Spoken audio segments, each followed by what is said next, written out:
Hola, profe, buenas noches, con Diego.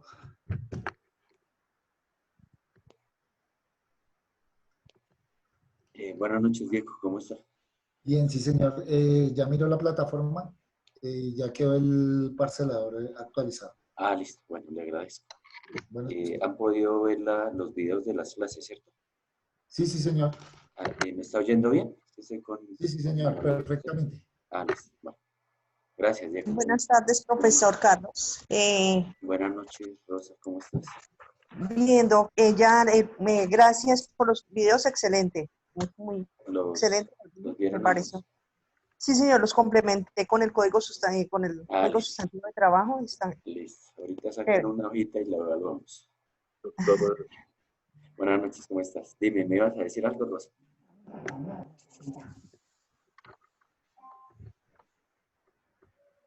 Bueno, esperemos que en 3, 4 minutos que ingresen eh, los demás compañeros e iniciamos.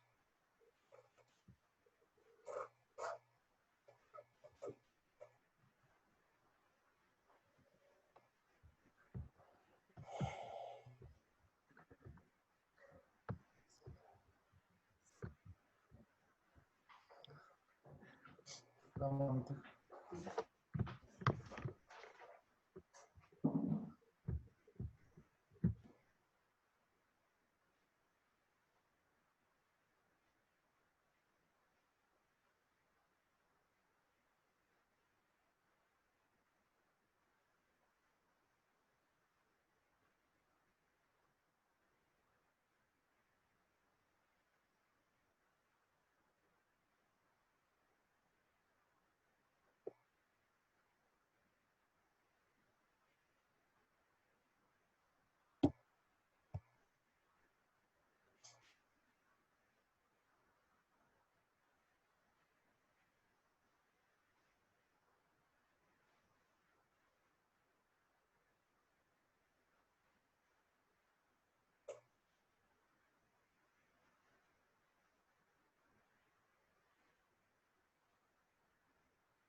Buenas noches.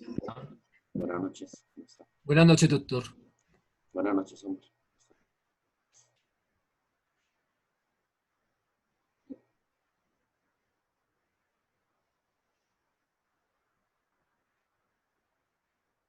Quedan 2 minutos. Iniciamos con los que están.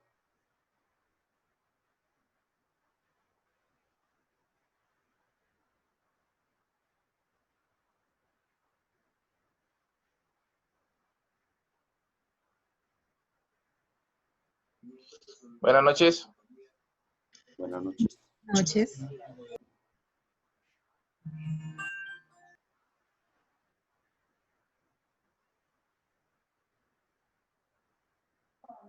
Compañerito Wilmer Flores, feliz cumpleaños. Que Dios lo bendiga hoy, mañana y siempre. Ay, gracias, Diego.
Doctor, buenas noches.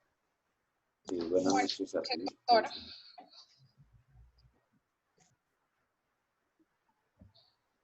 Bueno, empecemos con los que estamos para respetar el tiempo de ustedes. Buenas tardes para todos y para todas.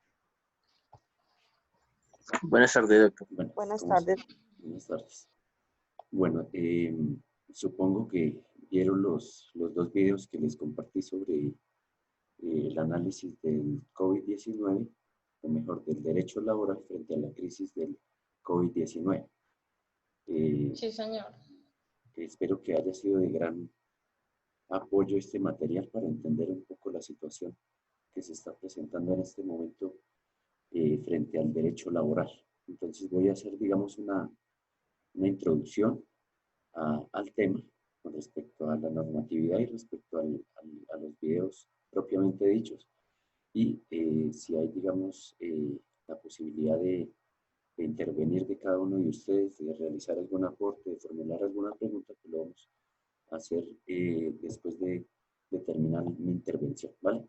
Entonces hagamos ese ejercicio de esa manera. Bueno, entonces, sin lugar a dudas, la situación del COVID-19 es una situación atípica, una situación realmente que ninguna de las personas del planeta, porque tiene, digamos, implicaciones en todo el planeta Tierra, se esperaba, y es catalogada, digamos, como una situación inédita. Ha tenido consecuencias, lógicamente, en la salud, en la economía, y el derecho pues no es ajeno a esas implicaciones y consecuencias que ha generado el COVID-19. Y el derecho laboral, pues obviamente tampoco se sustrae a esta situación.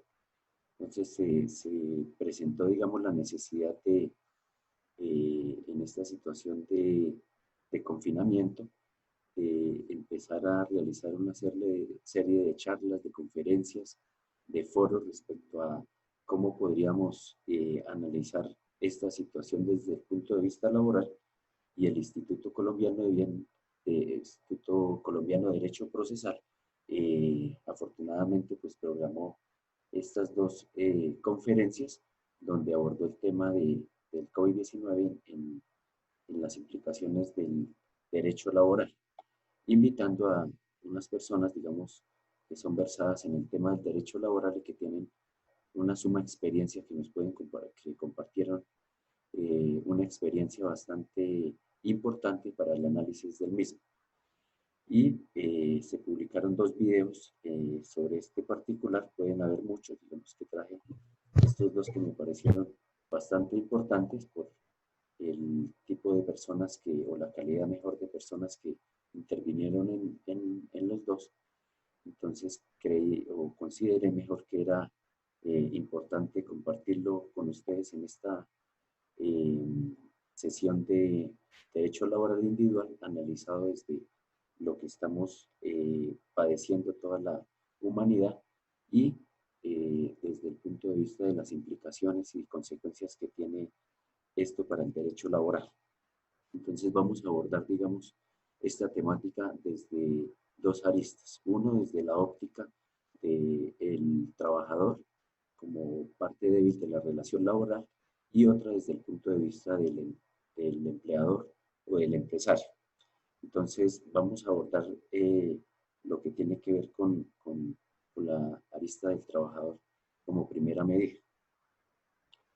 Entonces, sobre este particular, pues la gran mayoría de análisis la vamos a hacer a partir de la suspensión del contrato, que está regulada en el artículo 51 del Código Sustantivo del Trabajo, porque digamos que fue una de las primeras preocupaciones que se erigieron tanto empleadores como trabajadores, porque para nadie es un secreto que desde en ese estado incipiente de la pandemia, muchos han señalado que esto va para largo, y efectivamente pues ya llevamos un poco más de 3 meses sin que desafortunadamente se haya podido, digamos, solucionar este tema para volver a la normalidad. Entonces, me escribe alguien que no se escucha. ¿Sí, sí me están escuchando? ¿O me quito el manos libres? ¿Sí, sí me escuchan? Escucha bien. Yo sí te escucho perfecto. Perfecto, se está escuchando, mi doctor. Está bien, profe. Bueno, Omar me dice que no se escucha. Sí, si no se escucha, me avisa. Entonces, esa preocupación. Dime. ¿Más fuerte? ¿Un poco más fuerte? Bueno, digamos que... Bueno, gracias. Una de las preocupaciones que surgió tanto para empleadores como para trabajadores es qué íbamos a hacer con esas relaciones laborales que digamos, estaban en curso a partir de todos estos decretos legislativos que ha expedido el gobierno nacional, que no son pocos, sino realmente han sido muchísimos. Se presentó esa preocupación en empleadores y trabajadores y pues bueno, muchos de los empleadores en unas conductas realmente desafortunadas empezaron a suspender los contratos, a tomar, digamos, decisiones que quizás están en el Código Sustantivo del Trabajo, pero que realmente contrarían todos aquellos presupuestos de garantías de derechos laborales de los trabajadores. Y digamos que para suspender estos contratos, obviamente acudieron a esa primera causal que nos trae el artículo 51. Ese artículo 51, voy a leerla rápidamente, nos dice que el contrato de trabajo se suspende por fuerza mayor o caso fortuito que temporalmente impida su ejecución. Entonces muchos de los Profe, le está molestando su audio. Profe, qué pena, le está molestando su audio. ¿Sí? No se le escucha bien.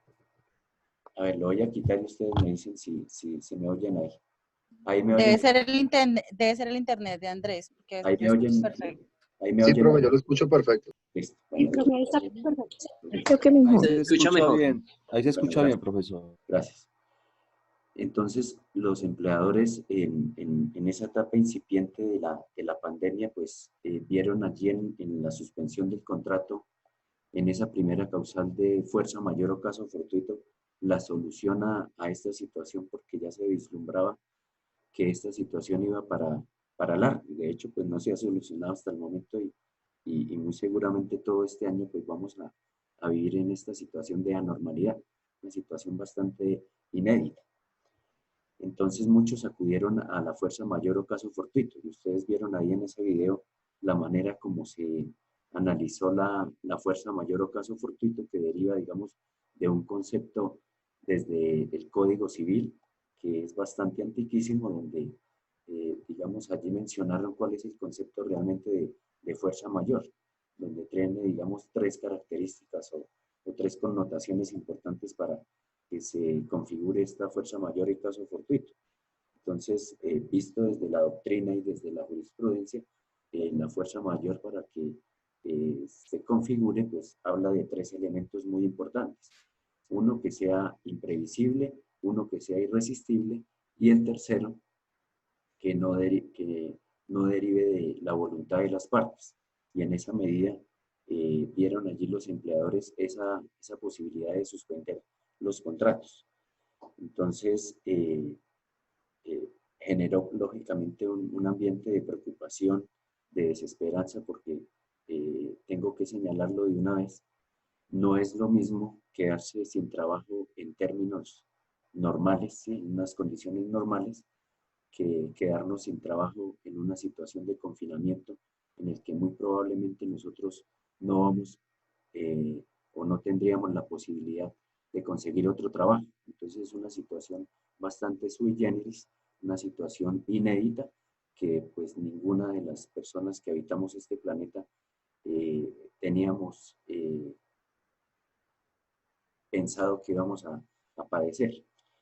Entonces allí es cuando realmente el Ministerio de Trabajo, que digamos tampoco tiene un antecedente bastante cercano sobre esa facultad que le otorga el mismo Código Sustantivo del Trabajo de inspección y vigilancia sobre las relaciones laborales, y empezó a expedir, digamos, de manera simultánea con los decretos legislativos, en virtud del estado de excepción, una serie de decisiones a través de circulares, a través de decretos, donde primero pues hacía uso de esa facultad que le otorga el Código Sustantivo en virtud del artículo 485 para ejercer la inspección y vigilancia de esas relaciones laborales.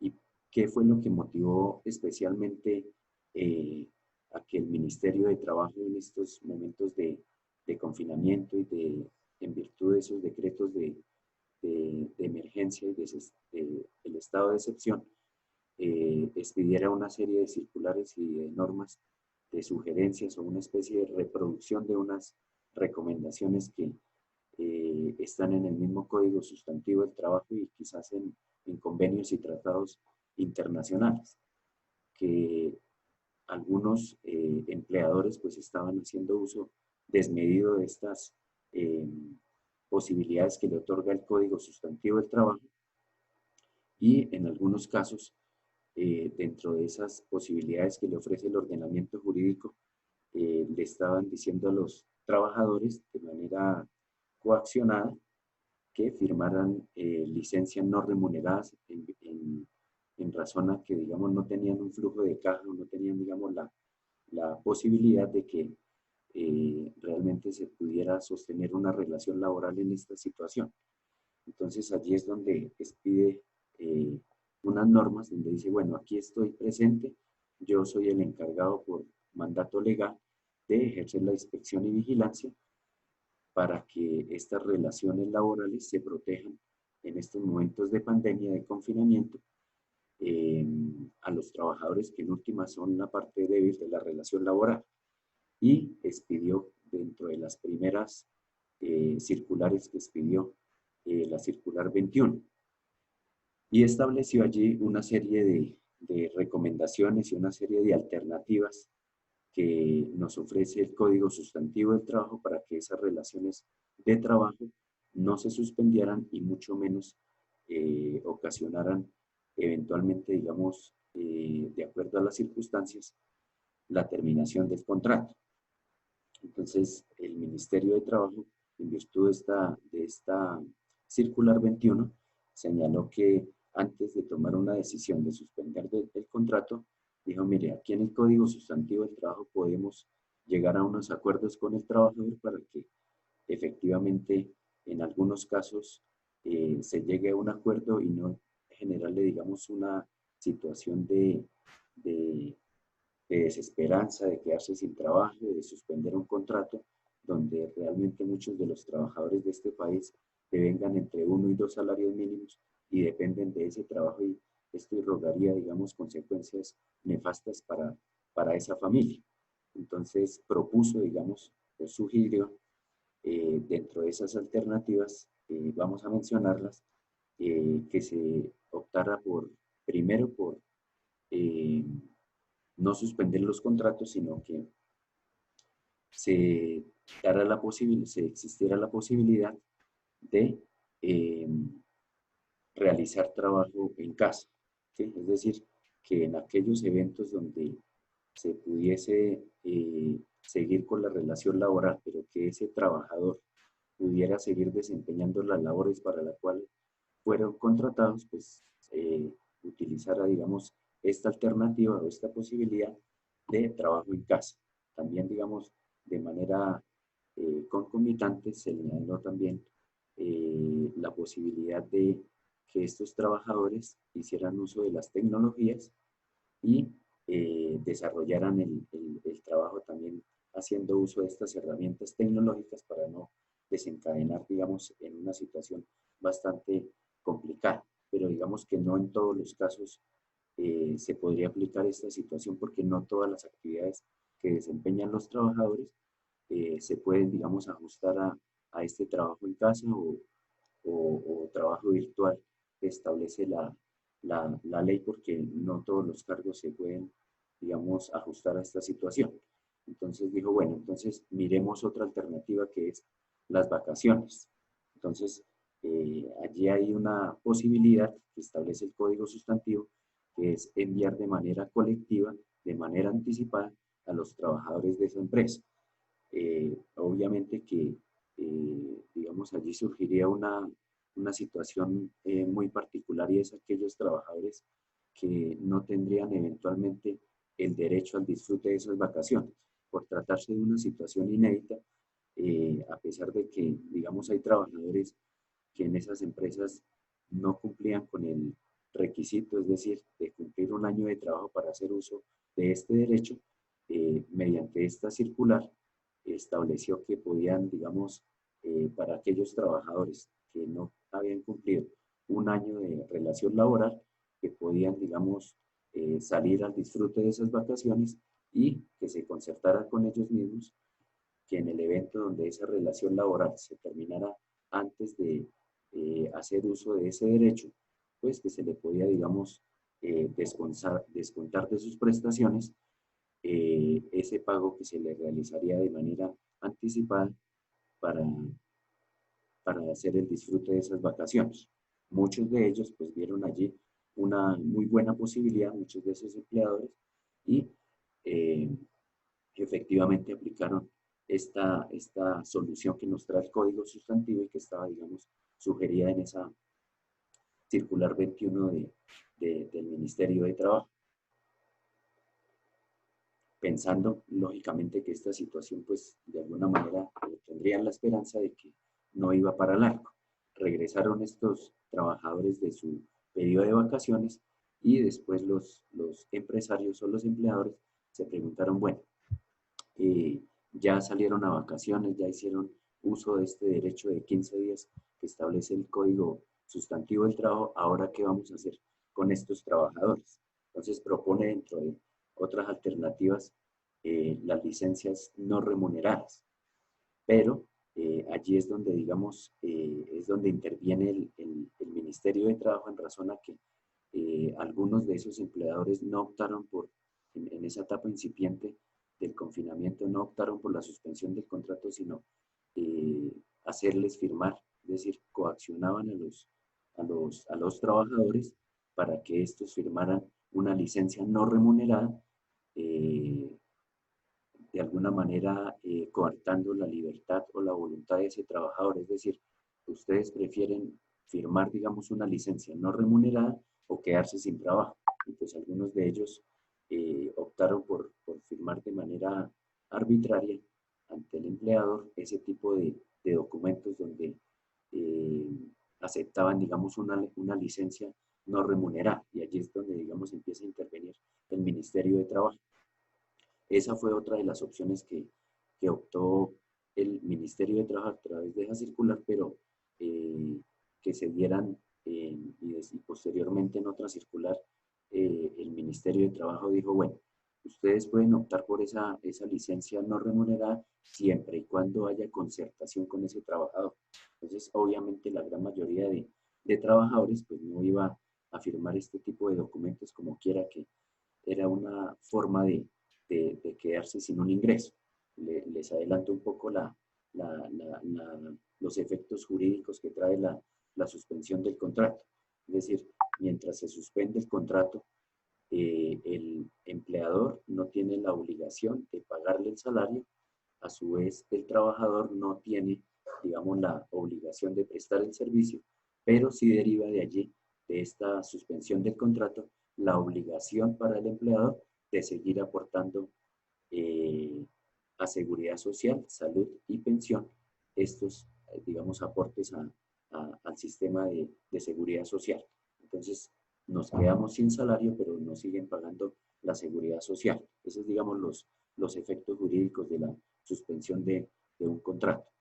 Entonces, muchos de ellos, pues, obviamente que no iban a firmar, digamos, este tipo de documentos, y algunos de ellos, pues, al verse, digamos, esos empleadores con una situación bastante difícil, desafortunadamente, y fueron muchos casos, hoy en día, digamos, todavía persiste esta situación, donde muchos han acudido ya de manera muy contundente a la suspensión del contrato, so pena de que estos trabajadores que se vean, digamos, afectados por este tipo de decisiones, hayan acudido a la acción de tutela. Pero ya voy a hablar sobre ese particular y cuáles han sido, digamos, la tendencia en estas acciones de tutela que han venido presentando muchos trabajadores o que suspendieron el contrato o que sencillamente el empleador despidió a esos trabajadores. También sugirió en esta circular, me voy a referir a esta circular que fue digamos, la de las primeras y más importantes que expidió el Ministerio de Trabajo, pero lógicamente que después fue expidiendo otro tipo de normas para poder, digamos, concertar con los trabajadores este tipo de situaciones. También acudió a otra figura que establece el artículo 140, que en últimas es una decisión que realmente muy pocos de los empleadores iba a acudir, como quiera que de alguna manera se beneficiaría solamente, digamos, en teoría, el trabajador. Y es la posibilidad o la facultad que le otorga el Código Sustantivo del Trabajo de pagar el salario sin la prestación del servicio. Artículo 140. Digamos que esa es una facultad que hay allí en el Código Sustantivo del Trabajo, pero que muy seguramente pocos de los empleadores iban a acudir porque realmente es pagarle a un trabajador sin que preste el servicio. Eso sería ya más altruista por parte del empleador, pero que muy pocos realmente que tienen, digamos, un flujo de caja de la posibilidad de seguir manteniendo una relación laboral, pueden, digamos, seguir pagando un salario a quien no esté prestando ese servicio, pero allí, digamos, también la sugirió el Ministerio de Trabajo para que optaran ese tipo de decisiones. Pero digamos que a grandes rasgos, para concluirlo, o cuál sería la conclusión de todas estas normas que ha expedido el Gobierno Nacional en cabeza, digamos, del Ministerio de Trabajo, es protejan a sus trabajadores. Esta es una situación, digamos, bastante particular.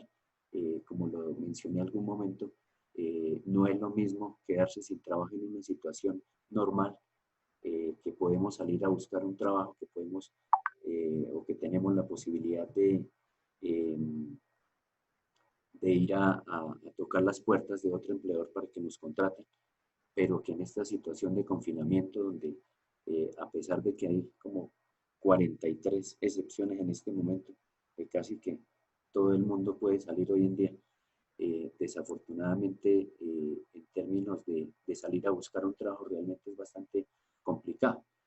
Y esto conllevó a que muchos de los empleadores, pues atendieran estas recomendaciones para de alguna manera retribuir, digamos, esa prestación del servicio por parte de los trabajadores, pero que en algunos casos, pues, desafortunadamente no lo hicieron así y acudieron a esta figura de la suspensión del contrato por fuerza mayor y caso fortuito. Entonces, eso derivó en una serie de consecuencias para el trabajador, porque obviamente, pues, si bien mediante esa consecuencia jurídica que nos trae el Código Sustantivo del Trabajo respecto a la suspensión del contrato, nos iban a seguir pagando la seguridad social, pues efectivamente nos íbamos a quedar sin trabajo. Entonces muchos de ellos acudieron a una acción constitucional que es la acción de tutela, y con el agravante de que ustedes saben que la rama judicial pues no está funcionando a ese 100%, es decir, solamente tiene, digamos, puertas abiertas para acciones de tutela, habeas corpus, y en unos casos excepcionales, cuando en materia laboral esa persona goce de una protección constitucional, pues ya se están celebrando audiencias de manera virtual. Entonces estos trabajadores efectivamente pues contrataron servicios de abogados para que representaran los intereses de estos trabajadores que se les había suspendido el contrato, y efectivamente muchas de esas tutelas pues tenían vocación de éxito desde la misma presentación, y el juez de tutela, es decir, que está investido de juez constitucional, efectivamente amparó los derechos fundamentales de ese tipo de trabajadores y ordenó en muchos casos, no en todos, pero sí en la gran mayoría, en esa etapa incipiente, ordenó el reintegro de esos trabajadores y que se le pagara obviamente todos aquellos salarios y prestaciones que había dejado de percibir durante el tiempo que duró desvinculado de esa empresa. No en todos los casos sucedió esta situación, en razón a que, pues, entre otras razones, digamos que no hay una línea jurisprudencial porque, vuelvo y repito, esta es una situación inédita que inclusive ha llegado a conversaciones en el sentido de, ¿será que sí se configura fuerza mayor o caso fortuito de esta situación? ¿O realmente qué es lo que se denomina como fuerza mayor o caso fortuito? ¿El COVID-19 o los decretos que ha expedido el gobierno nacional, es decir, la emergencia económica que se ha visto, digamos, abocado nuestro país para poder determinar si realmente cuál de los dos conceptos es considerado como fuerza mayor o caso fortuito? Pero digamos que eso ya sería un debate en sede judicial, cuando seguramente cuando abran los juzgados de manera normal, muchos de esos trabajadores pues van a acudir a la jurisdicción para demandar, digamos, la protección de esos derechos que a juicio de ellos fueron conculcados en la suspensión o la terminación de esos contratos. Entonces allí ya sería, digamos, una discusión ya de tipo jurídico para determinar qué es lo que se configura fuerza mayor o caso fortuito. Entonces allí hay una discusión. Por otro lado, no son pocos los decretos que ha expedido el gobierno nacional en esta materia, donde ha propuesto también, digamos, otras alternativas, como la posibilidad de aquellos trabajadores que devengan un salario mínimo que puedan retirar sus cesantías, de canalizar, digamos, esos recursos que supuestamente el gobierno nacional ha canalizado y que los ha hecho a través del sector financiero, pero que muchos de los empresarios también sentaron su voz de protesta allí, donde muchos de los bancos ni siquiera aprobaban este tipo de créditos para poder soportar, digamos, esta crisis. Entonces, digamos que allí también hay una corresponsabilidad del gobierno nacional en el sentido de valorar si realmente todas estas medidas que ha expedido el gobierno nacional realmente sí han sido efectivas para la protección de los derechos de las personas, no solamente en materia laboral, sino en otros escenarios. Y en esa medida, pues ya será, digamos, ante un operador judicial quien decida si realmente todas estas medidas han sido, digamos, efectivas tanto empleador como para los trabajadores. En otros escenarios, volviendo al tema de la tutela, en otros escenarios realmente el juez no hacía, digamos, un profundo análisis sobre estos derechos fundamentales que invocaba el accionante, sino simplemente se limitaba a señalar que existía un camino o un proceso, digamos, ordinario para hacer efectivos estos derechos, como quiera que la acción de tutela es un mecanismo residual, es un mecanismo subsidiario, y que ese no era el escenario pertinente para solicitar la protección de estos derechos laborales. Y de manera, digamos, olímpica, pues tomaban, o en gracia de discusión, tomaron este tipo de decisiones.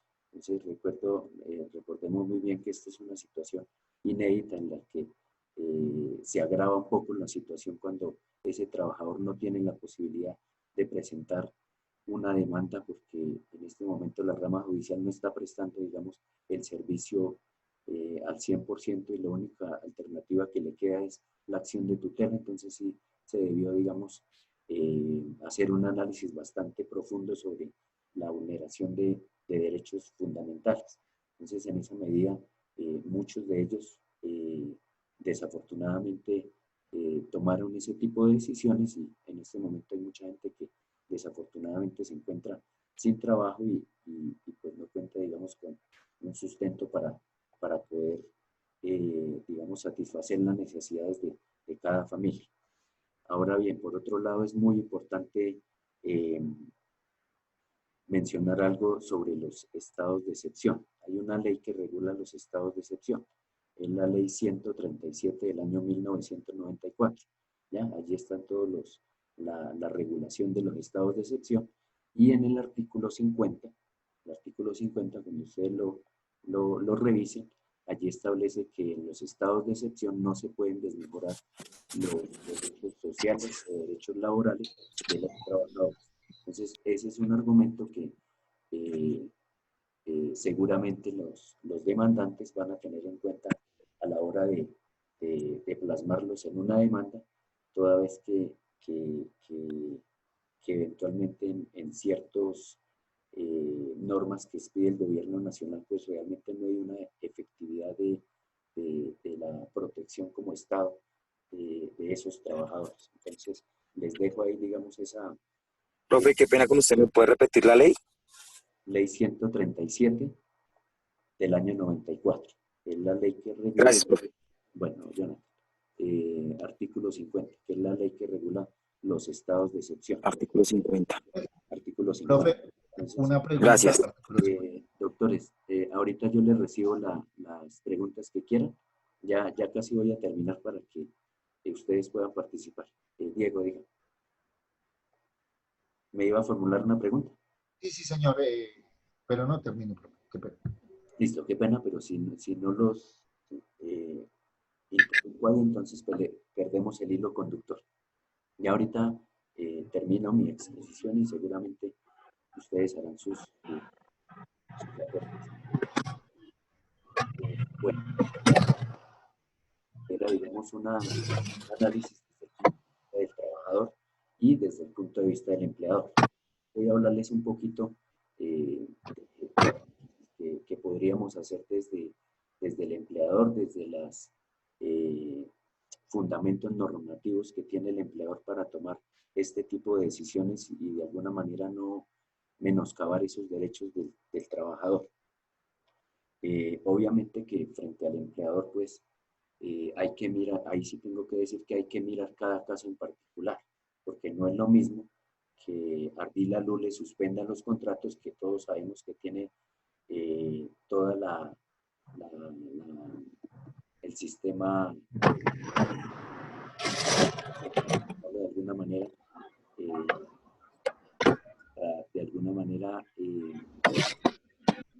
Monopolio del banco, profe, de los bancos. Relaciones laborales que aún desafortunadamente Apaguen los micrófonos, por favor.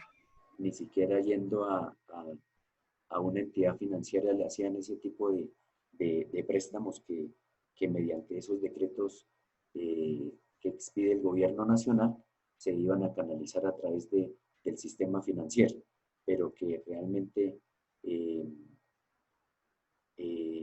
ese tipo de escenarios hay que mirarlo, digamos, con mucho detenimiento, porque así como se protege, digamos, al trabajador, y ese es el deber ser, hay muchos microempresarios, ¿no?, que realmente, digamos, que no tienen un músculo financiero como sí lo tiene Ardila Lule para sostener una relación laboral, y en esa medida esos casos en particular donde ese empleador ha optado, digamos, por estas alternativas que nos ofrece el Código Sustantivo del Trabajo, nos ofrece las mismas circulares o decretos o resoluciones que ha expedido el gobierno nacional, muy seguramente llega un evento donde realmente ese trabajador tiene que prescindir de los servicios de ese trabajador porque realmente no tiene, digamos, ese músculo para poder seguir sosteniendo ese tipo de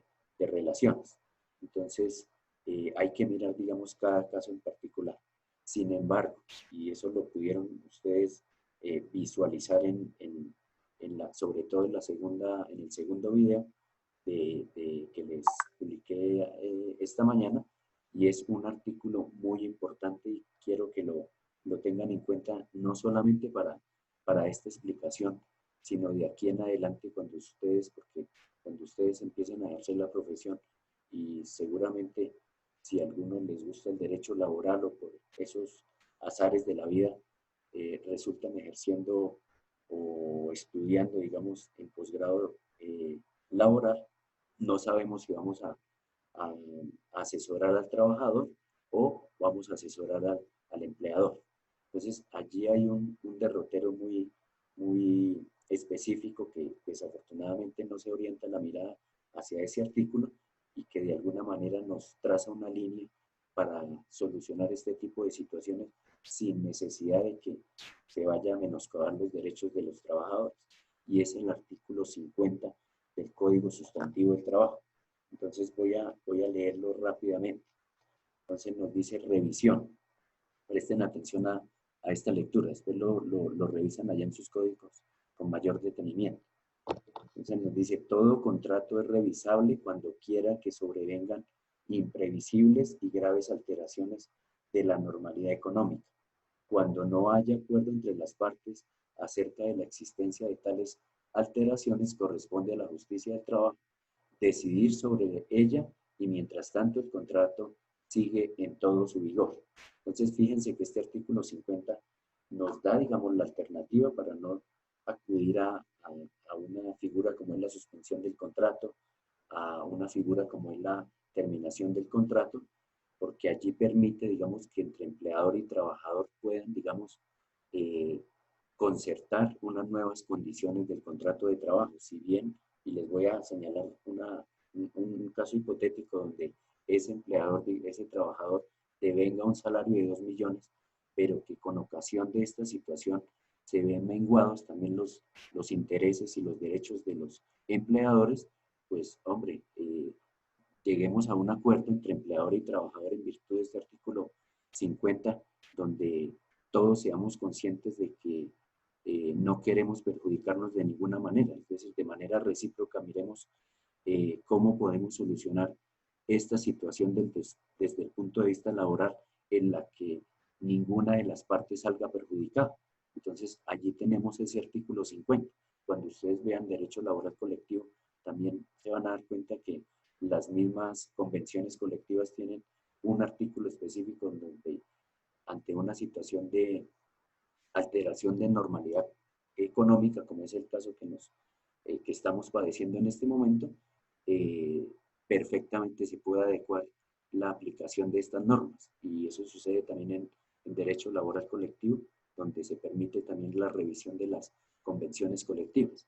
Y en el caso del derecho laboral individual, pues este artículo 50 sí que ha recobrado, digamos, importancia en este momento, porque más allá de que se tenga la posibilidad de suspender, o la facultad mejor, de suspender un contrato, invocando esa primera causal de fuerza mayor o caso fortuito, tenemos acá la posibilidad de llegar a un acuerdo con ese trabajador, con ese empleador, para que, digamos, seamos conscientes y pactemos unas nuevas condiciones de trabajo. Entonces, en el ejemplo que les señalo, si ese trabajador devenga 2 millones de pesos, pues de alguna manera concertar con ese empleador para que se le garanticen al menos los derechos mínimos. ¿Y qué significa garantizar los derechos mínimos?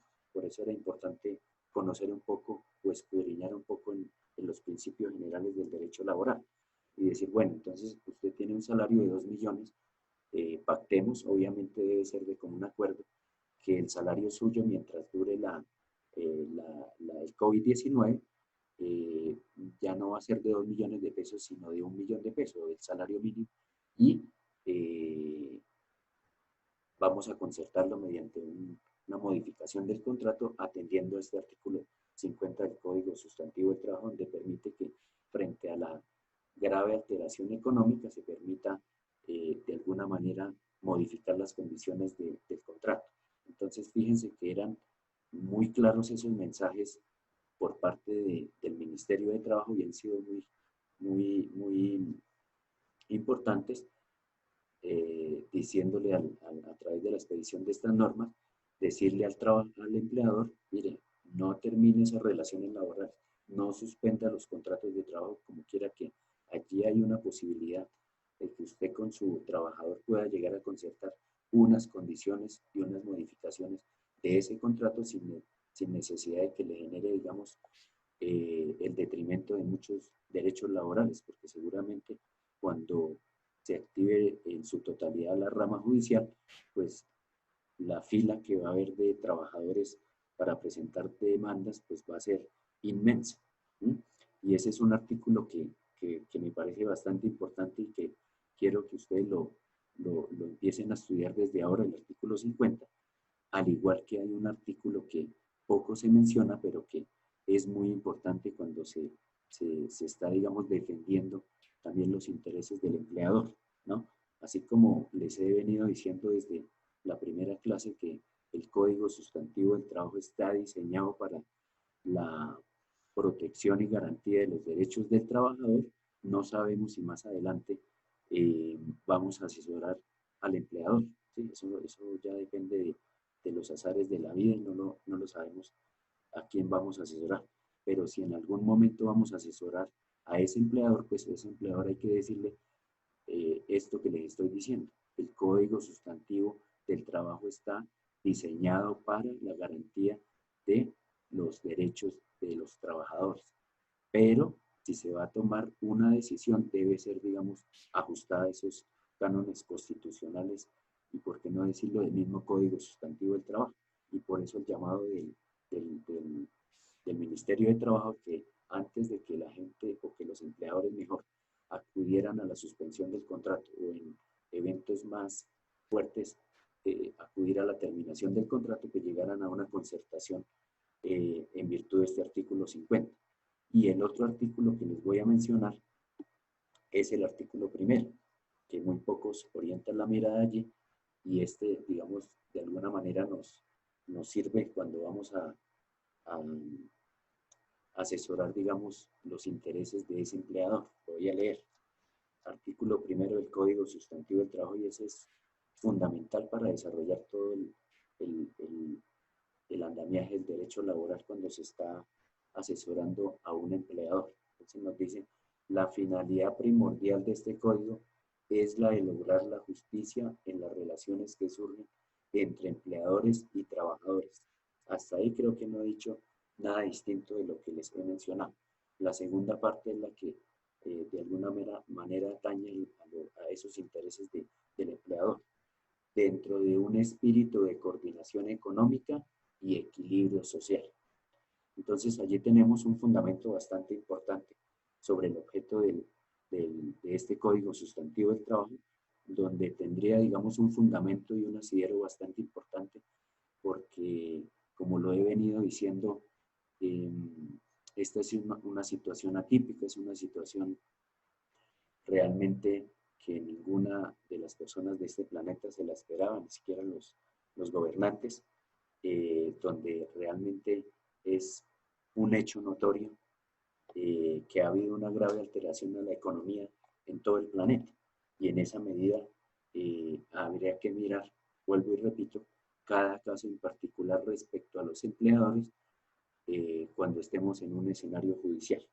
Entonces sí me parece que es necesario que ustedes vean las dos aristas, no solamente mencionarles el caso del trabajador, pero teniendo eso sí de presente que siempre vamos a propender por la garantía de los derechos del trabajador. Ni más faltaba que no les diga yo esto en mis clases, que este código sea el que garantiza los derechos laborales de los trabajadores junto con, obviamente, la Constitución. Pero también tengo que mencionarles la otra parte de esta situación, que es el empleador.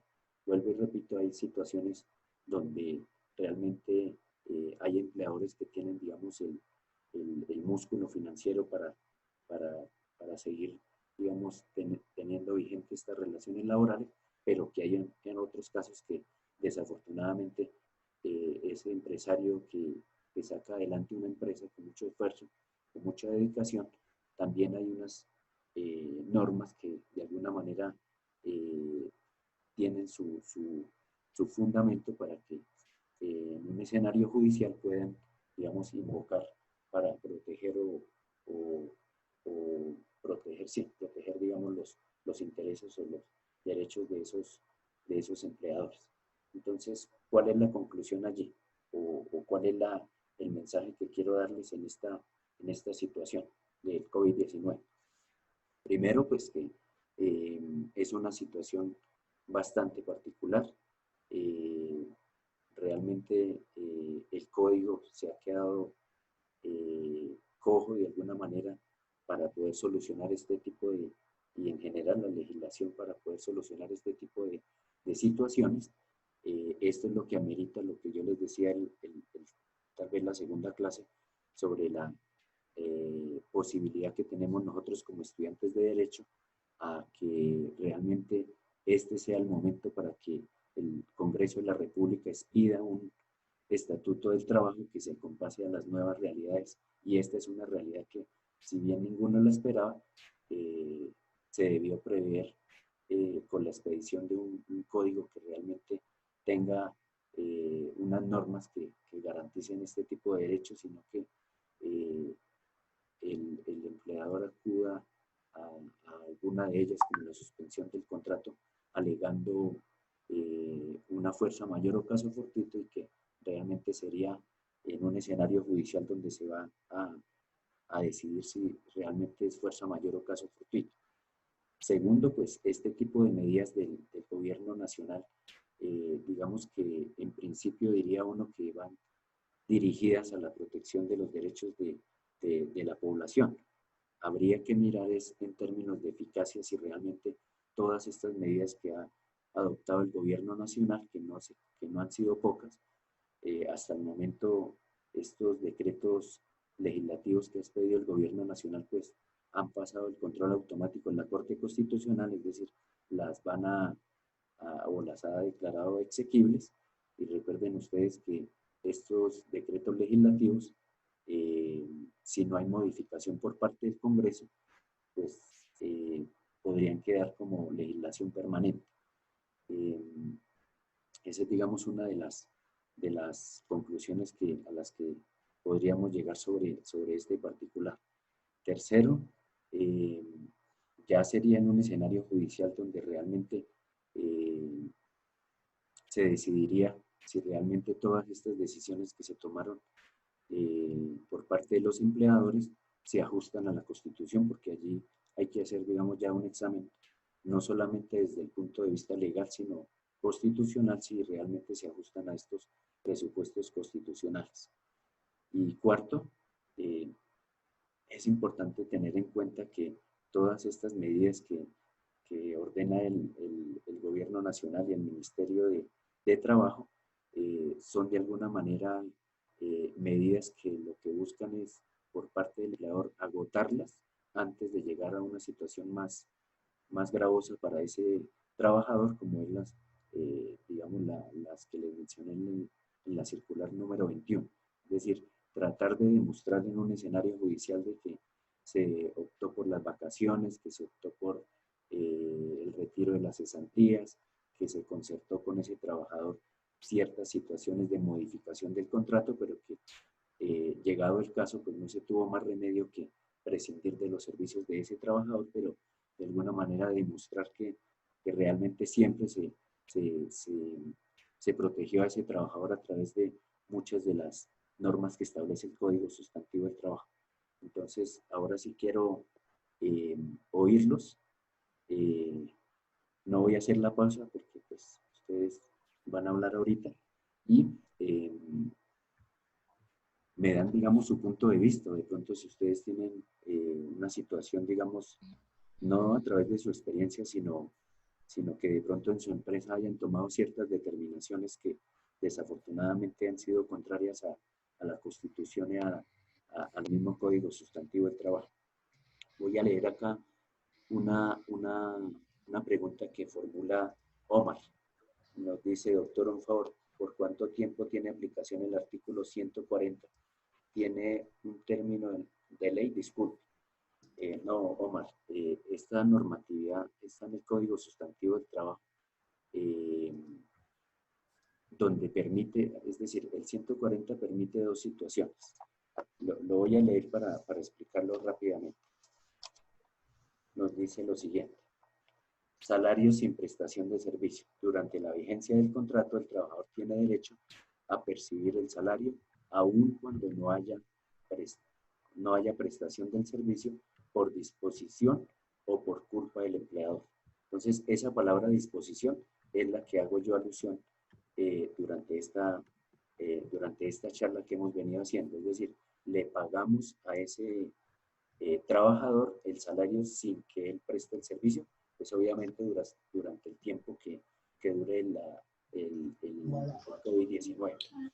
La otra parte de la norma, es decir, por culpa del empleador, es cuando nosotros invocamos, y eso lo vamos a ver la próxima semana, cuando nosotros invocamos este artículo, el 140, cuando la relación de trabajo se termina por causas atribuibles al empleador. Entonces, allí sí podríamos invocar este artículo 140, pero digamos, vamos a mencionarlo cuando hablemos del artículo 64 y del artículo 65 para ampliar un poco más el espectro de este artículo 140. Entonces, allí digamos que tenía otra alternativa de acudir al empleador para que no se terminaran las relaciones laborales, sino que se le siguiera pagando el salario sin que este trabajador prestara el servicio, pero vuelvo y repito, es una de las últimas alternativas que muy seguramente muy pocos de los empleadores acudieron a ella para solucionar de alguna manera esta situación. Entonces, si no alcanzan a levantar la mano, si quieren formulan preguntas por el chat y las vamos contestando. Entonces Profe, buenas noches. Sí, Carolina, voy a dar el orden de los que han levantado la mano. Entonces, el orden es María Eugenia, Sara y ahora Carolina. Entonces, tiene la palabra María Eugenia. Si no alcanzamos, vuelvo y repito, formúlela por el chat. María Eugenia.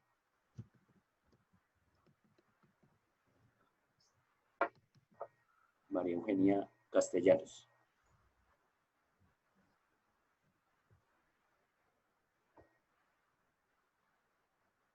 No te oímos, María Eugenia.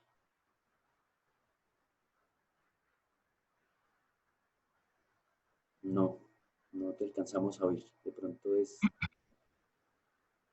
Doctor, ¿cómo está? Mire, mi pregunta es... ¿No me escucha? Ahí sí. Bueno, doctor, mi pregunta es, los términos igual se vencen y cuando ya estén funcionando o cuando funcionen los juzgados, y ya se han vencido muchos términos y despidos, y igual yo quiero saber eso, si se han vencido los términos para poder... Listo, muy buena pregunta, María Eugenia. Bueno, les decía, ya te la respondo, les decía que el gobierno nacional durante este estado de excepción ha expedido a ese primer video que ustedes vieron, ya había expedido por lo menos 72 decretos, ¿sí? O sea, muchísimos decretos. No por legislar se puede inferir que se está garantizando los derechos de toda la población en general.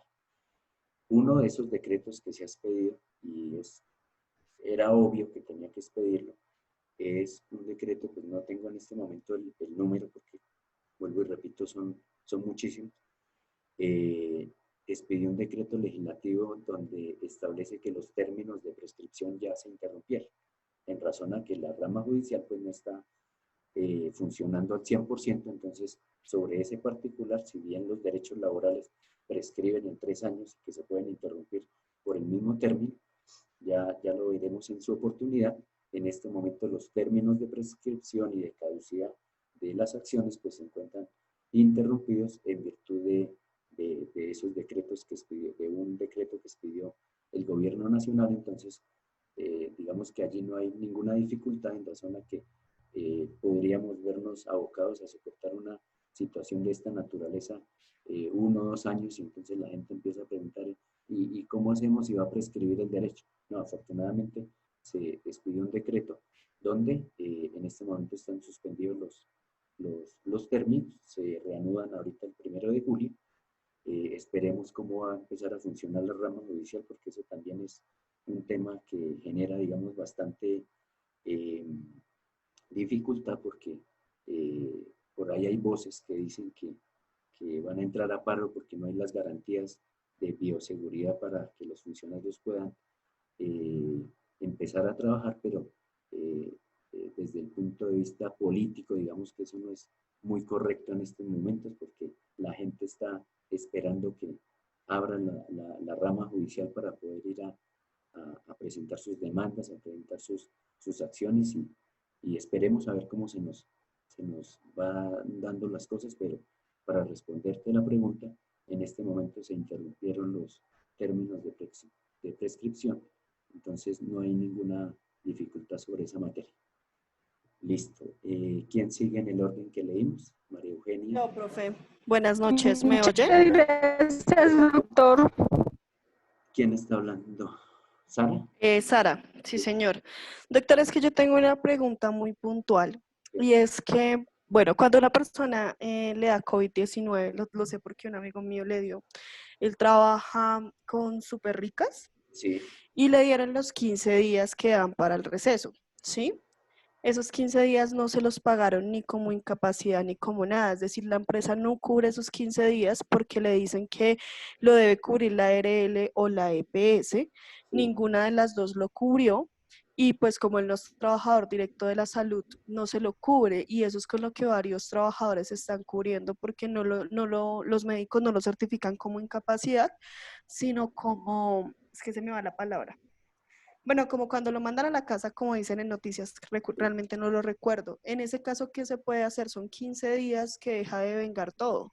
No, pues toca presentar una petición ante la EPS. ¿Sí? ¿Me dices? Bueno, a la entidad que se la negó. Lo que pasa es que la EPS no los está... Si no, nos toca acudir a la acción de tutela o en un escenario menos gravoso, pues aquí ante la superintendencia para que ordene, digamos, porque eso Ahí no, en estos tiempos. lo cubre la ARL, riesgos sí, porque lo profesionales. catalogan como si fuera un accidente de trabajo. Riesgo. Pero lo que pasa es que a él le dieron, a la EPS le entregó esa ausencia, bueno, eso, pero la ARL no lo cubre porque le dicen que él no es trabajador de la salud, que solo lo cubre a los trabajadores de la salud. Entonces, No tiene nada que ver. Presentemos una petición para que nos dé la respuesta y si no, entonces vamos a la superintendencia financiera, que es la que vigila las ARL.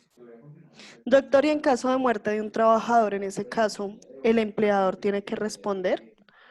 ¿O ¿Sobre qué? sobre la muerte del trabajador, digamos, por COVID-19, en la ARL respondería, Ahí hay que digamos, digamos, estando trabajando, digamos, estando... Sí, digamos, por ejemplo, como... Exacto.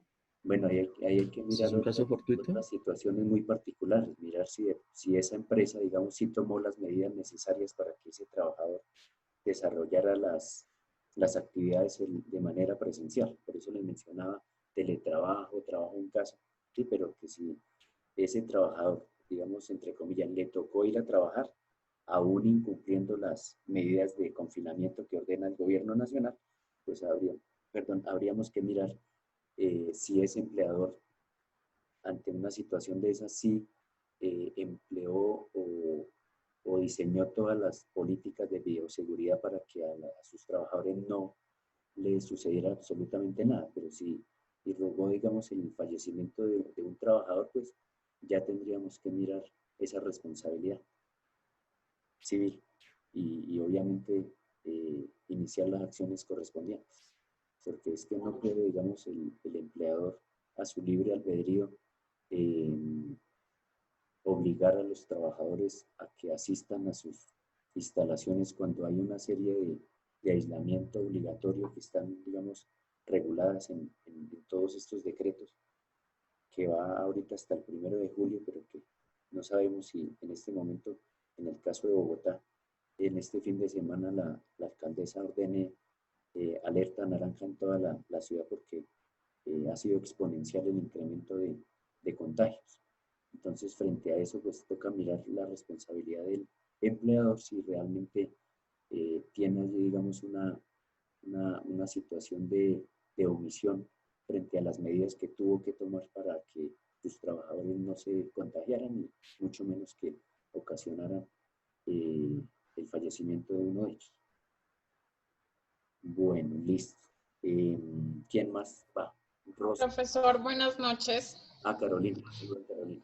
Buenas Profe, noches. yo dejé un Me mensaje. surgió una duda. Listo. Mientras Carolina habla, yo voy leyendo el mensaje. Listo, habla Carolina. A mí me surgió una duda, pues, en cuanto a la fuerza mayor, en cuanto si aplica o no aplica, ya que el ponente decía que no aplicaba, sino que se debía hacer una revisión del contrato. Pero luego hablaba de la sentencia 23 de la sentencia del 23 de junio del 2000, en la cual habla de la impresibilidad específica. Ajá. Según los 3 eventos que dice ahí, que una anormalidad y frecuencia del hecho y la probabilidad de que ocurra y el carácter sorpresivo, entonces sí habría una fuerza mayor, pero él decía que no. Entonces mi duda es, ¿se puede aplicar o no se puede aplicar? Eso ya es, depende de la interpretación que le dé en el escenario apropiado el juez que le corresponda estudiar la causa, ¿sí? Ya por ahí había unas... bueno, en redes sociales se comparten muchas cosas y por ahí alguien efectivamente compartió una sentencia de la Corte Constitucional donde señaló que esta situación se encuadraba dentro de lo que es fuerza mayor y caso fortuito. Entonces, lo que está dando a entender allí es que los empleadores sí efectivamente podían suspender el contrato alegando esta causal de fuerza mayor y caso fortuito, ¿sí?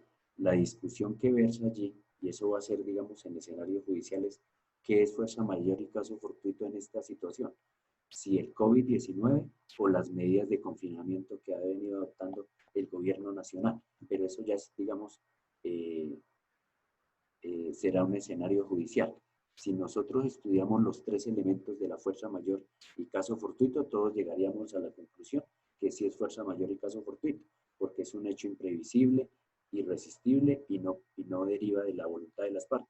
Entonces, si lo analizamos desde esa perspectiva, tendríamos que indefectiblemente señalar que sí. Pero ya, digamos, en un escenario judicial, dependiendo de los análisis que haga los jueces, seguramente habrá, digamos, una sentencia por parte de la Corte Constitucional y de la Corte Suprema, donde habrá, digamos, una línea jurisprudencial para que los jueces de inferior jerarquía la acaten y empiece a darse esa línea para determinar si efectivamente esto es fuerza mayor o caso fortuito. Pero al análisis que le hacemos de esos 3 elementos, pues todos llegaríamos a esa conclusión que es fuerza mayor o caso fortuito. Afortunadamente, el derecho admite la libre interpretación y algunos dirían no es fuerza mayor o caso fortuito porque esta situación se pudo prever desde el momento en que la Organización Mundial de la Salud dijo que había un COVID-19 y que había una expansión por todo el mundo, etcétera, etcétera. Pero hay otros que podrían decir, ¿quién va a prevenir una situación de esta de pandemia donde va a haber un gran grado exponencial de contagio y que ninguno tenía, ni siquiera los empleadores tenían un rubro allí destinado para este tipo de contingencias? Entonces, eso será analizado en esos escenarios judiciales donde realmente habrá jurisprudencia, donde habrá una línea jurisprudencial donde ya, digamos, los jueces de inferior jerarquía deberán acatarla y si no lo hacen, pues deberán sustentar el motivo o los motivos por los cuales se aparten de la jurisprudencia que en últimas los jueces de inferior jerarquía deben, digamos, acatar este tipo de decisiones de las altas cortes, pero vuelvo y repito, será en un escenario ya propiamente dicho judicial. ¿Listo? Bueno, ¿quién me dijo que había escrito algo? Yo, doctor. Orlando. Profe Diego también. Señor, ahí donde dice, doctor, buenas noches, cuando el trabajador está a obra y labor. Ah, ya, listo, listo. Sí, ok. Contrato obra-labor, ya que es por escrito, bueno, listo.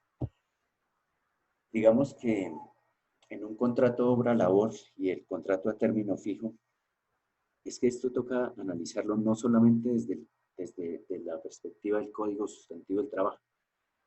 Yo les he mencionado desde el principio sobre la constitucionalización del derecho.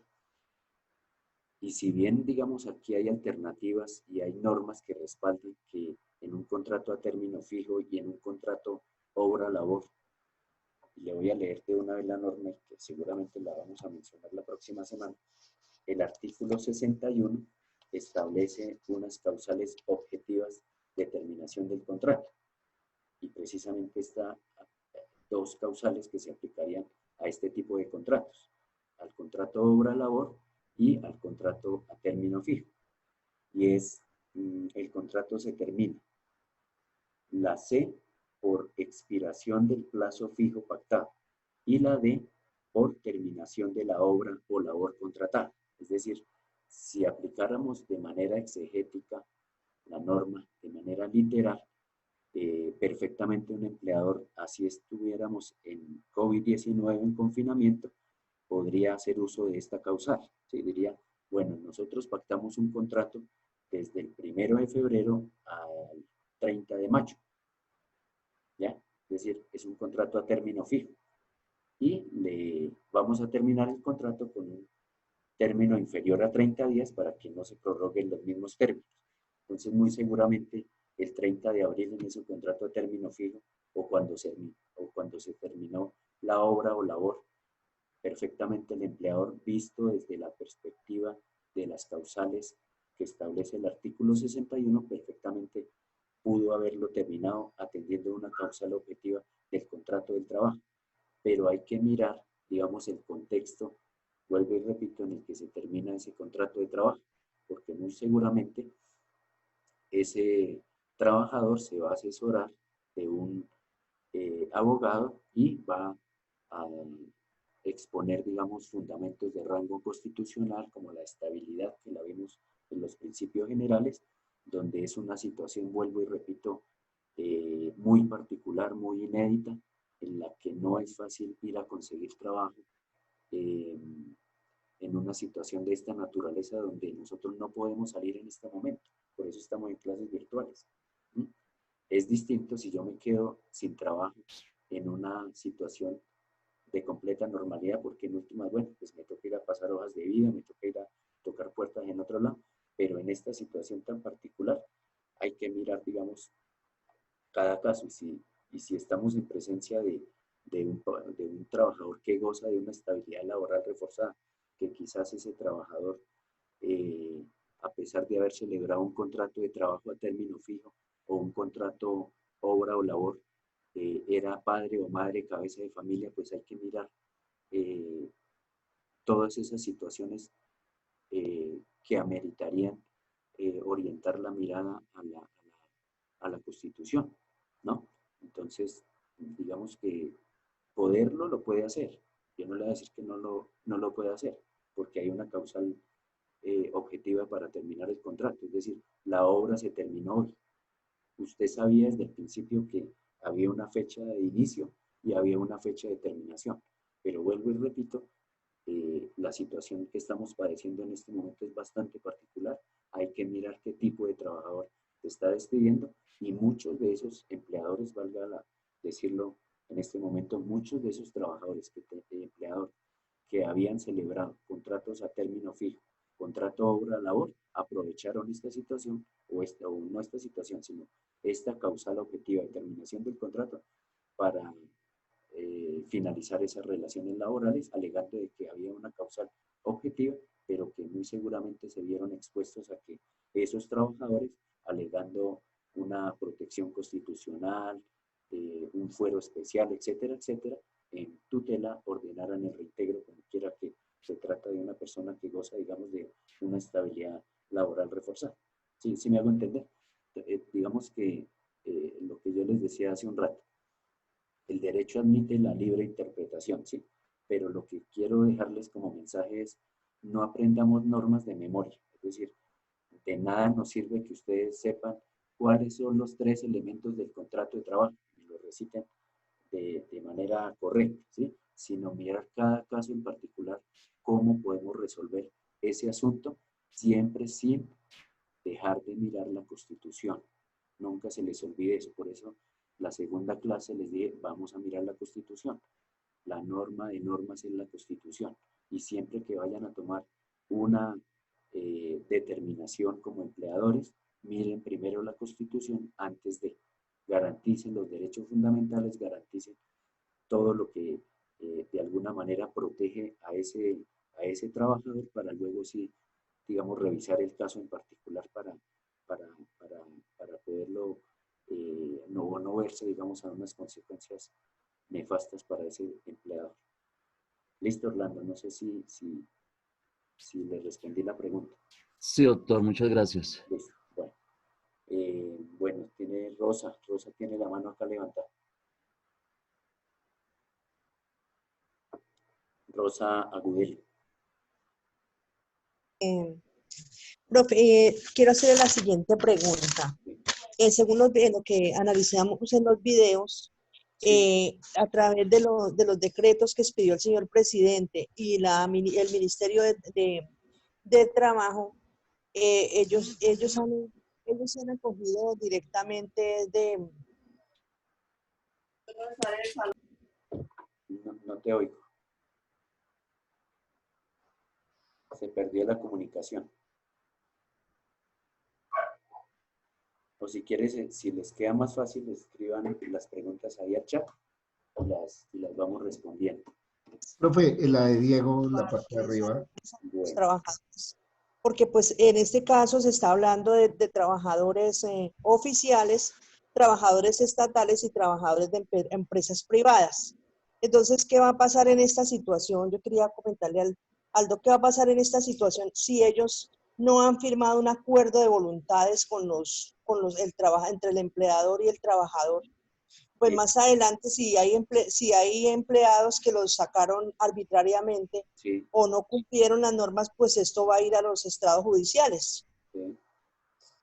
Esa era como la inquietud, porque los decretos, en medio de todo, pues yo he trabajado también en la parte del Estado, yo analizo que los decretos que expedía el presidente sacó de decreto tras decreto, pero ellos inciden, realmente ellos no han...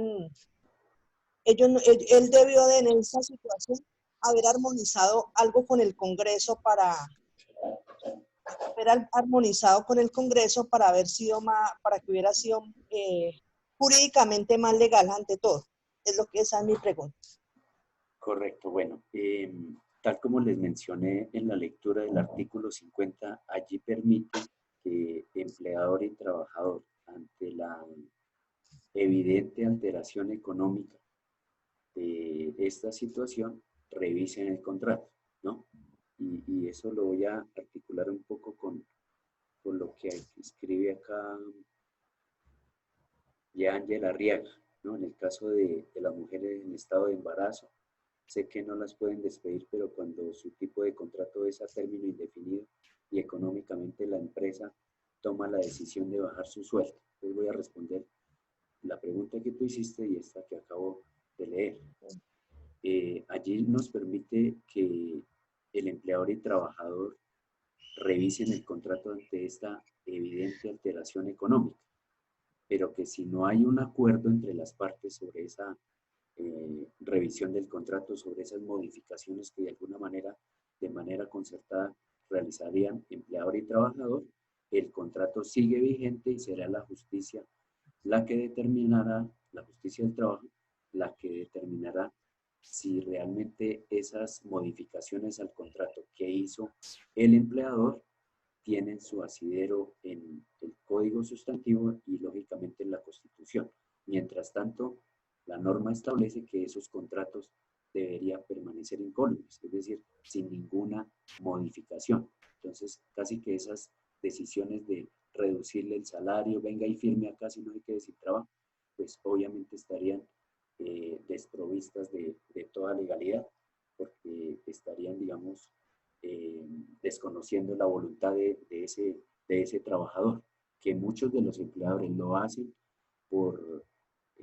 porque tienen, digamos, esa facultad de imponer reglamentos, de dar órdenes y de alguna manera de aprovecharse de la necesidad de la gente. Por supuesto que eso es el pan de cada día, pero pues afortunadamente para eso existimos los abogados, para hacer efectivos ese tipo de derechos cuando se desconozcan en una situación de esta naturaleza.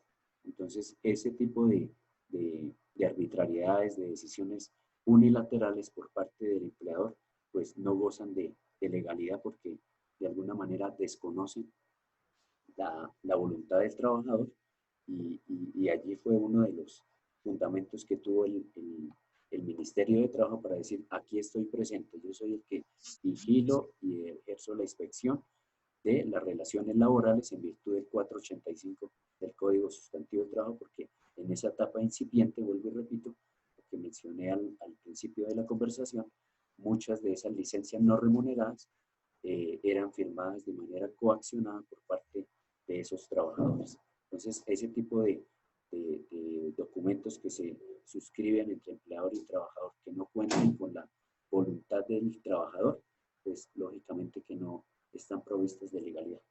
¿Listo? Y mucho menos cuando se trata de una, como lo pregunta acá en el chat la compañera, de una persona en estado de gravidez.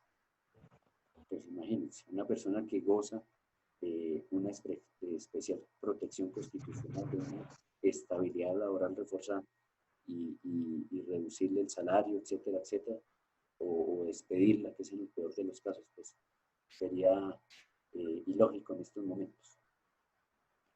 Bueno, voy a leer algo acá. Bueno, profe, buenas noches. Creo que este es ciego. En ese orden de ideas, ¿dónde quedamos las personas que son independientes y empresarios de estrato 3 y 4 que no tienen legalizadas sus empresas ante el gobierno? Bueno, dentro de esos requisitos que establece o que expidió mejor el gobierno nacional, uno de los requisitos que mencionan allí para que los empresarios pudieran de alguna manera acceder a ciertos beneficios, es que ese tipo de empresas se constituyeran después del 1 de enero de este año. Allí obviamente que hay ciertas discriminación frente a algunas de las empresas que no reúnen alguno de los requisitos que hay allí. Ya habría que mirar en términos de qué tanta perjuicio se le ha causado en esa empresa para que más adelante, en una responsabilidad extracontractual del Estado, se pueda determinar que todas estas medidas que ha adoptado el gobierno nacional a través de la expedición de estos decretos legislativos realmente sí han sido efectivas para contener la crisis del COVID-19. Entonces, es cuestión de más adelante el tema es probatorio para poder demostrar que esas medidas no estaban orientadas a toda la población, sino a ciertos sectores para contener esta crisis del COVID-19. No por el hecho de expedir muchísimas normas se garantizan los derechos de las personas. Eso es Total. un buen mensaje. Cuando ustedes vieron ese video que fue en una etapa inicial, ya se habían expedido 72 normas y eso se le hizo control constitucional. Y dentro de esas normas ahí se creó un fondo para mitigar esta situación, donde todo el dinero que está en el Tesoro Nacional está ese fondo. O sea, todas las personas que están naciendo en este momento o durante este COVID-19 ya tienen una deuda de por lo menos 1 millón de pesos para pagar en un futuro. Es decir, todo este dinero, todo este fondo que hay ahí para contener la crisis, eso en algún momento lo vamos a pagar. No crean que el gobierno nacional está aplicando a rajatabla el Estado Social de Derecho, porque eso en algún momento a través de impuestos lo vamos a pagar. Es decir, todos vamos a tener que contribuir a que todos esos gastos que supuestamente está amparando el Estado y que muchos de ellos se canalizan a través del sector financiero. Si ustedes ven noticias y leen escenarios, al sector financiero al que menos le ha pasado absolutamente nada, porque los centros comerciales los han abierto todo el tiempo para atender los bancos. Los bancos han facilitado muchas de las operaciones a través de los canales electrónicos, es decir, ellos no han dejado de prestar ese servicio y casi que todos esos préstamos que establece el gobierno nacional a través de esos decretos legislativos sean canalizados por el sector financiero. O sea, ellos son los que menos han sufrido esta crisis. ¿Vale? Listo. Bueno, ¿quién sigue? Rosa y Egidio. Luego Brandon, que está levantando la mano. Y ya con esas 3 intervenciones terminamos y si cualquier cosa, pues si hay más preguntas el martes, de pronto apartamos unos minutos de la sesión para poder resolver el resto. Muchas preguntas, profe, porque en realidad nos tienen... Bueno, entonces, este fin de semana apuntan todas esas preguntas y si tenemos otro espacio, entonces las resolvemos. Listo. Profe, buenas noches. Buenas noches. Bueno, en cuanto a los videos que vimos, más que pregunta es una opinión que vi de toda esta situación que estamos viviendo. En el primer video decían que la cuarentena se decretó el 22 de marzo y se hizo efectiva el 25. Sí. Para esa época habían 180.000 demandas.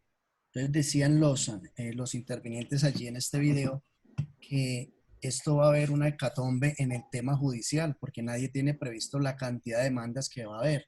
Sí, va a haber un colapso en el tema de descongestión y demás porque todas las inquietudes que las personas tienen o tenemos van a llegar a un estrado judicial finalmente. ¿Sí? Adicional a esto, dice que hay un divorcio entre los procesos laborales, tutelas, normas, todo. ¿Sí? Porque esto no se tenía previsto. Dice el doctor Marcel Silva Romero, que está en el primer video. Entonces, en este orden de ideas, él dice que ningún juez se atreve a proferir un fallo en este momento, ¿sí? Y se pasan como la pelota porque no está, digamos, arreglado en este momento. Nadie previó ni nadie vio venir esto. Entonces va a ser un tema muy, muy complejo. O sea, ahorita se está viendo solo de palabra, consulta y toda la cosa, pero cuando haya ya que se vaya a legalizar todo esto, lo que ustedes están diciendo, las inquietudes de los compañeros, que si bajan el sueldo y firman, finalmente eso va a terminar legalizado. Y el que no llegue a un consenso con su empleado o su empleador y viceversa, pueden llegar al estrado judicial, entonces eso va a saturar. ¿Sí? Dice que también una cuestión que me llamó la atención es que había el 12%, supuestamente 12.2% de desempleo el 22 de marzo, ¿sí? Y la tasa de ocupación el 55%. Para abril ya había 1.146.000 desempleados. O sea, la cuestión que se viene es una vaina loquísima. ¿Quién va a contener esto? Sí. Esa era mi opinión, profe. Sí, los efectos colaterales de toda esta situación es bastante preocupante, Ahí creo que en ese video para esa época en Estados Unidos hablaban de 22 millones de desempleados. Ya ahorita creo que están en 150 millones de personas que han solicitado subsidio de empleo allá en Estados Unidos. Si es, digamos, una potencia a nivel mundial. Ahora, ¿cómo está en este tipo de economías? ¿No? Y realmente la demanda o demandas que se van a presentar ante la rama judicial va a ser exponencial. Y sí, lo que Julio nos dice es, digamos que no ha habido un juicio o una valoración realmente muy juiciosa de este tipo de procesos en sede de tutela. Muchos no han garantizado los derechos fundamentales y este mismo problema jurídico a resolver ya se vislumbra cuál va a ser la decisión. Hay algunos fallos sobre esta situación y ya desde el mismo planteamiento del problema jurídico ya se sabe cuál va a ser la decisión. Entonces, el problema jurídico a resolver es si la acción de tutela es el mecanismo idóneo para la protección de los derechos laborales de los accionantes. Entonces ya uno sabe que van a negar la tutela. Si ese es el problema jurídico, ya van a negar la tutela porque obviamente el juzgado va a decir, este no es un mecanismo jurídico, este es un mecanismo subsidiario, residual. Luego usted si quiere hacer válidos los derechos laborales tienen que ir ante la jurisdicción, etcétera, etcétera.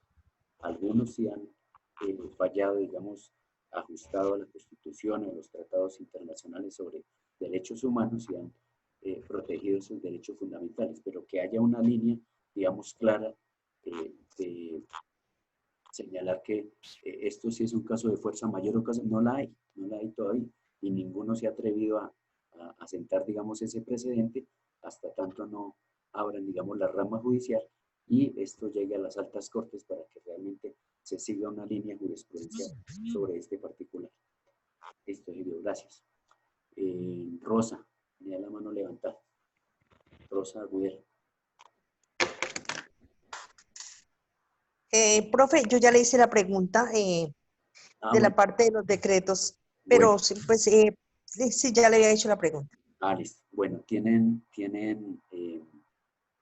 otra pregunta? ¿O dejamos hasta ahí y el lunes continuamos? Mario, ¿tenía la mano levantada? No la veo. El martes. Doctor, Pero María Eugenia... doctor, y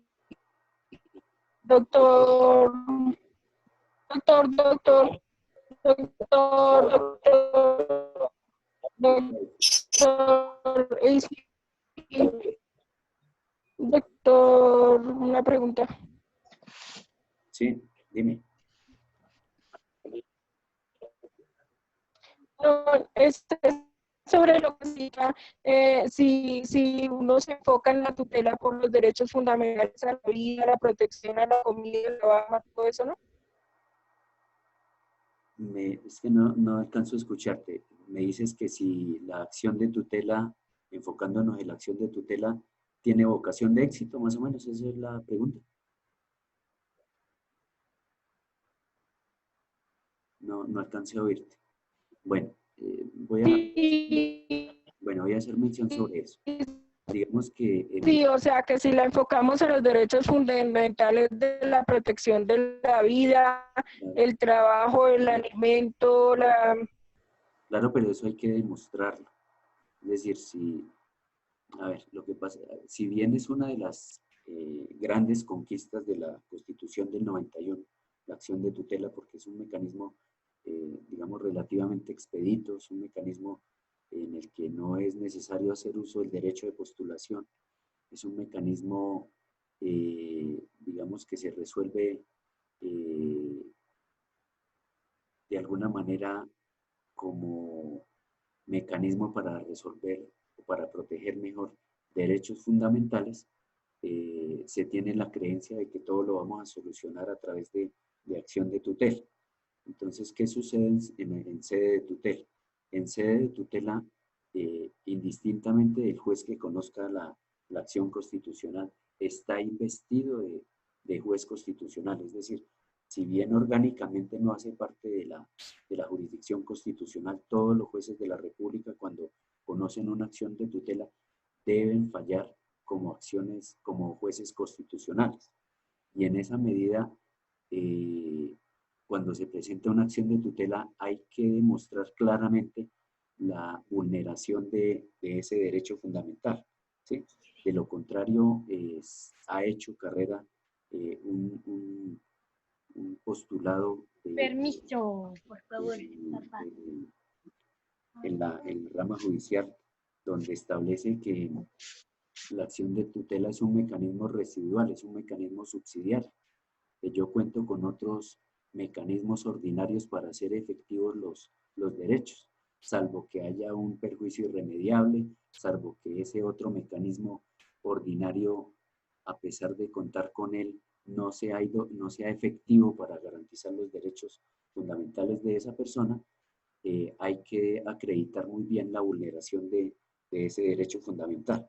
Entonces, frente al caso que tú planteas, digamos, frente a alegar, digamos, el derecho a la vida, el derecho al mínimo vital, pues hay que acreditarlo. Es decir, que efectivamente ese trabajador, los sustento y toda la satisfacción de las necesidades dependían de ese trabajo. Luego, en este momento está en riesgo la vida, está en riesgo el mínimo vital, está en riesgo la salud, está en riesgo no solamente el trabajador propiamente dicho, sino esa familia que depende de ese empleo mejor, y que al verse afectado por una decisión del empleador que bajo una lógica de acudir a un artículo del Código Sustantivo del Trabajo donde le permite suspender un contrato, hay que mirar, digamos, desde el punto de vista constitucional si esa decisión, si bien es legal, será que se ajusta a la Constitución. Entonces hay una fuerte carga argumentativa por parte del accionante para demostrar que, entre otras razones, no tiene un mecanismo en este momento efectivo, como quiera que la rama judicial en este momento no está prestando los servicios al 100% y que le impediría presentar una demanda en ese sentido, porque la única acción que tendría en este momento para salvaguardar esos derechos, pues sería nada más y nada menos que la acción de tutela. Pero vuelvo y repito, en la acción de tutela hay que demostrar muy bien la vulneración o la puesta en riesgo, en peligro de ese derecho fundamental para que tenga vocación de éxito. De lo contrario, nos van a decir en esa línea que ese no es el mecanismo idóneo para hacer efectivos los derechos, sino es a través de las vías o de los mecanismos ordinarios. ¿Listo? Bueno, mis doctores, dejemos la clase hasta el día de hoy. Si ustedes consideran que hay otros aportes, otras preguntas, otras precisiones que hacer, con gusto las podemos hacer el día martes. Destinamos unos minutos para ello y resolvemos ese tipo de situaciones que tengan allí. Mientras tanto, pues, gracias por asistir a la sesión del día de hoy. Si no alcanzaron a ver los dos videos, revísenlos. Profe, muchas gracias por la clase. Gracias. Gracias, doctor. Gracias, profe. Gracias. Doctor, muchas gracias. Que estén muy bien. Gracias. Feliz fin de semana. Gracias, buenas noches, feliz puente. Gracias. Muchas gracias. Gracias, Feliz buenas tarde para noches. todos. Que Dios los Bueno. bendiga. Gracias. Un buen puentazo para todos. Bueno, gracias. Buenas noches, gracias, muy amable. Acuérdense que hay plan candado, nadie puede salir de la muchacha. Feliz noche. Doctor, muchas gracias. Se puede, pero Gracias, profe. con justificación. Con mucho gusto. Cualquier cosa el martes podemos hablar del tema. No hay problema. Gracias, profe. Buenas noches. Buenas noches, Karina. Que estés bien y buen fin de semana para todos y para todas. Profe, muchas gracias. Buenas noches. Bueno, buenas noches, Jefferson. Que estés bien.